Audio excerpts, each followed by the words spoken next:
दोनों एम्बेसडर ने पाकिस्तान की बड़ी तारीफ की है कि एक इक्वल और एक ऑर्गेनाइज्ड जो मल्टीपोलर वर्ल्ड है। बात रहेगी जो पाकिस्तान ने रूस के साथ भी एक हिस्टोरिक एग्रीमेंट कर लिया है।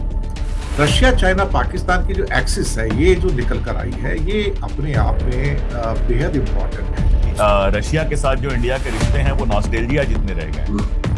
उन्होंने पाकिस्तान की स्ट्रेटेजिक पोजीशन की तारीफ करते हुए उसे एक अहम साझेदार बनाया है।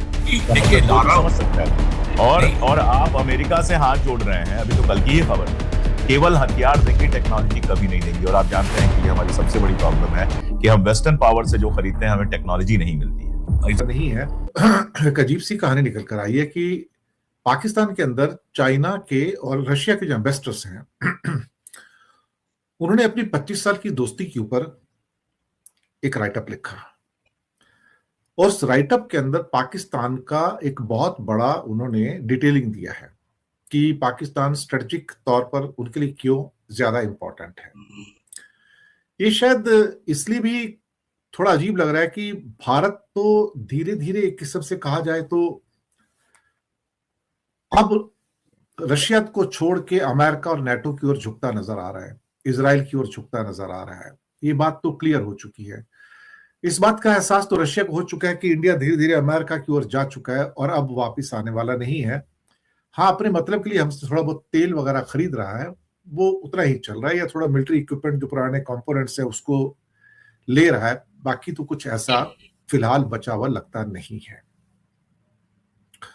लेकिन ये जो जॉइंट आर्टिकल आया है ये अपने आप में काफी महत्वपूर्ण है और उसको मुझे लगता है आपके सामने रखना चाहिए। उन्होंने पाकिस्तान की स्ट्रेटेजिक पोजीशन की तारीफ करते हुए उसे एक अहम साझेदार बनाया है। जी हाँ, पहले मैं बता दूं कि अल्टीमेटली ये जो आर्टिकल आया इसमें क्या कहा गया कि इसमें चाइना पाकिस्तान का जो इकोनॉमिक कॉरिडोर है सीपेक और belt and road initiative BRI, उसकी काफी तारीफ की गई है। गवादर पोर्ट तक जाना इसलिए इंपॉर्टेंट है कि जिनजियांग चाइना से सीधी आपको हाईवे मिलता है अरब सागर के लिए, ये अपने आप में बहुत इंपॉर्टेंट है। और फिर अब मलक्का स्ट्रेट जो है, जो कि सिंगापुर और मलेशिया इंडोनेशिया के बीच में है, वहां पर उससे बचा जा सकता है। तो एक सीधा का सीधा आपका जो एक कनेक्ट है वो पाकिस्तान के थ्रू होकर सीधा अरब सागर में अरेबियन सी के अंदर उनको मिल जाता है, जो कि शॉर्टेस्ट पॉसिबल रूट है उनके लिए। इस बात का जिक्र आर्टिकल में किया गया है।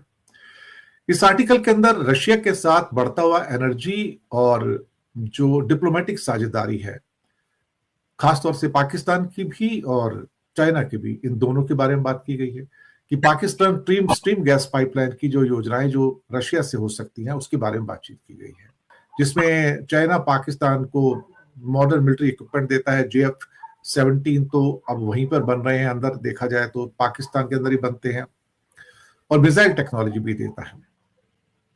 रशिया चाइना पाकिस्तान की जो एक्सिस है, ये जो निकल कर आई है, ये अपने आप में बेहद इंपॉर्टेंट है।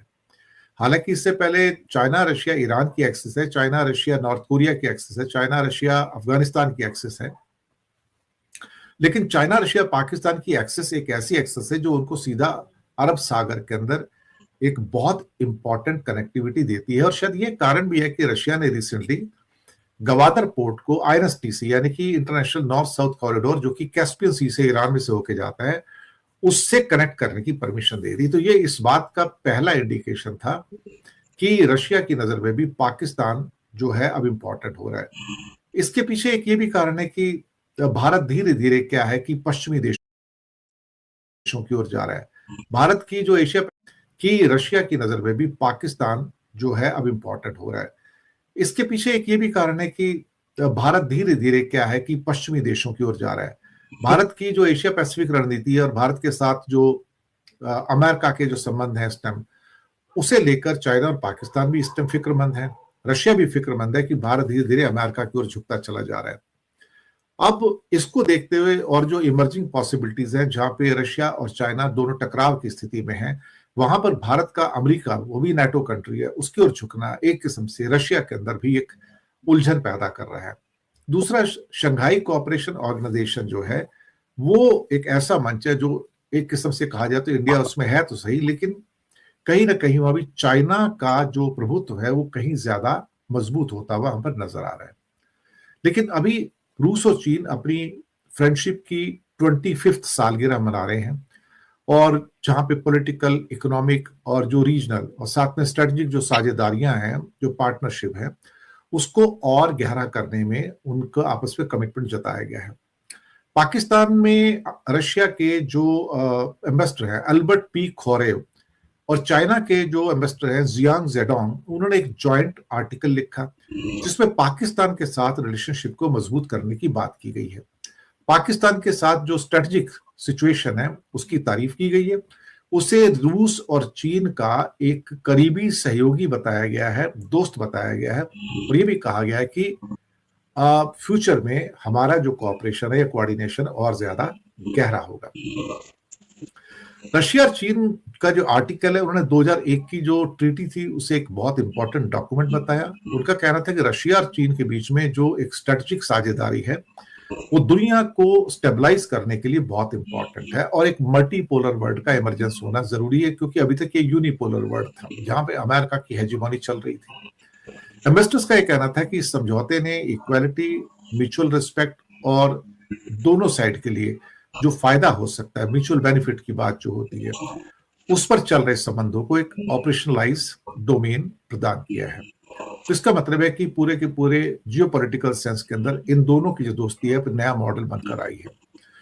रूस और चीन को 21वीं सदी का सबसे भरोसेमंद साझेदार बताया गया है, और ये बताया गया कि ये आपस में रेस्पेक्टफुल भी हैं और आपस में ये काफी ट्रस्ट भी करते हैं।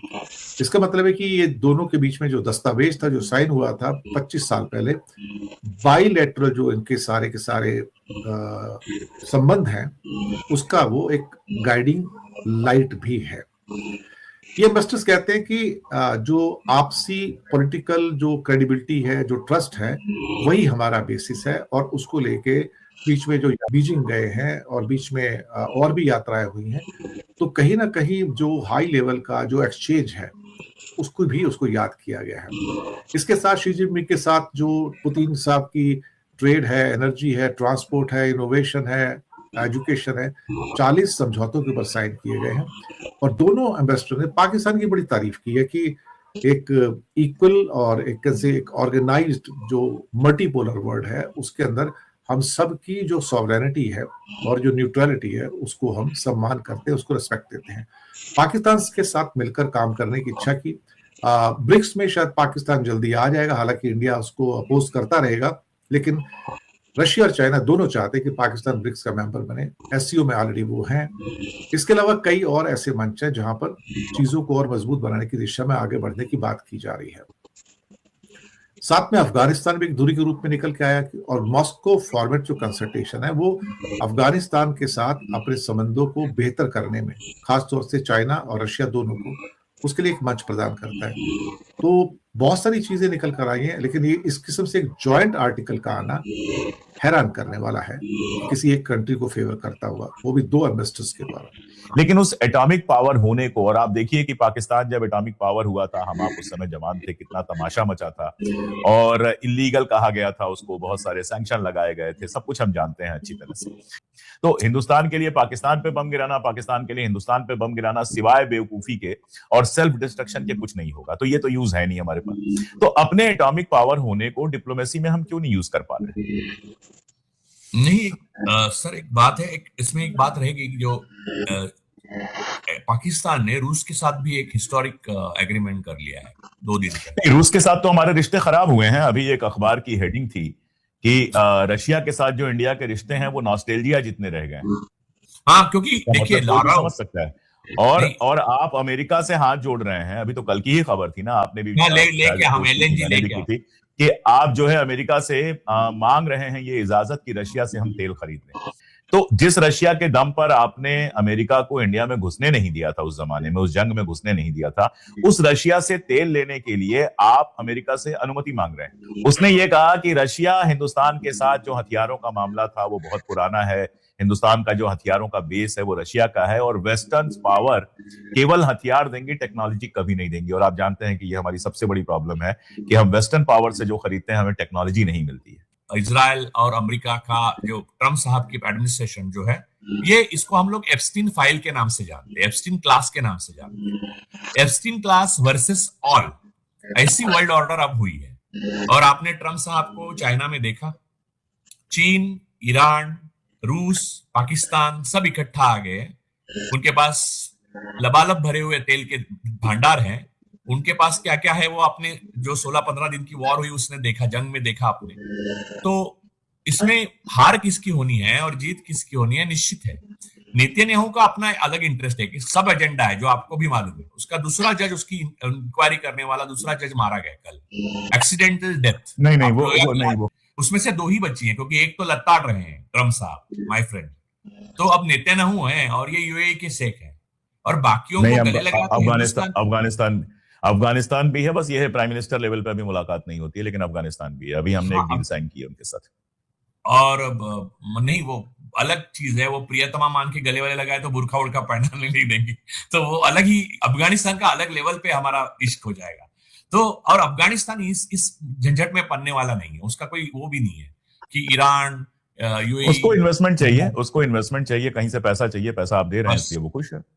और वो उसका कोई वो नहीं है। तो इजराइल का जो पपेट बन के जो काम कर रहे हैं वो उनके मित्र हैं, अब बस इतना है। और हमको सबसे बड़ी आज के दिन में दुख इसका हो रहा है कि इतना बड़ा देश, इतना रोबस्ट इकोनॉमी को बर्बाद करके हम किसी के पपेट बन चुके हैं, सिर्फ इसलिए क्योंकि हमारे प्रधानमंत्री और उनके मित्र कुछ ऐसा राज छिपाए हुए हैं और कुछ ऐसे केसेस जाके उन्होंने किए हैं कि जिसको छुपाने के लिए हमें भी उनको घसीट रहे हैं उसमें।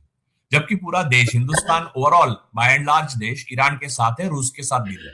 मेरा जूता है जापानी, वैसे वो दिल है हिंदुस्तानी, तो हिंदुस्तानी दिल रूस के साथ है, ईरान के साथ है, नेचुरल अलाई है हमारी।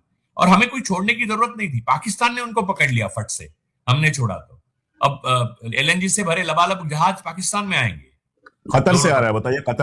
कतर से पाकिस्तान पहुंच रहा है, हमारे पास नहीं पहुंच रहा है। इसलिए पाकिस्तान, ये लोग जो भक्त लोग बोलते रहे हैं कि पाकिस्तान दिवालिया बन गया, अरे वो अब उसके प्रधानमंत्री ने कोई भाषण नहीं किया कि सोना मत खरीदो, ये उनको कुछ फर्क नहीं पड़ेगा। अच्छा, पाकिस्तान दिवालिया हुआ तो पाकिस्तान की प्रॉब्लम, इसमें हमारे लिए खुश होने वाली क्या बात है? हाँ, और दूसरी बात हमारी क्या इकोनॉमिक स्थिति है, उस पर हम खुश हों दुखी हों तो समझ में आता है। और हमारे प्रधानमंत्री ने हमको हिट विकेट करा दिया है, अच्छी स्थिति होने के बावजूद, आपकी टीम अच्छी होने के बावजूद हमारी हिट विकेट कर रहे हैं। जी, तो ये थी आज की वीडियो। अगर वीडियो पसंद आई तो वीडियो को लाइक करें। अगर आप इंडियन रिएक्शन देखना पसंद करते हैं तो हमारे चैनल को सब्सक्राइब करें। मिलता है नेक्स्ट वीडियो में, तब तक के लिए अल्लाह हाफिज। पाकिस्तान जिंदाबाद।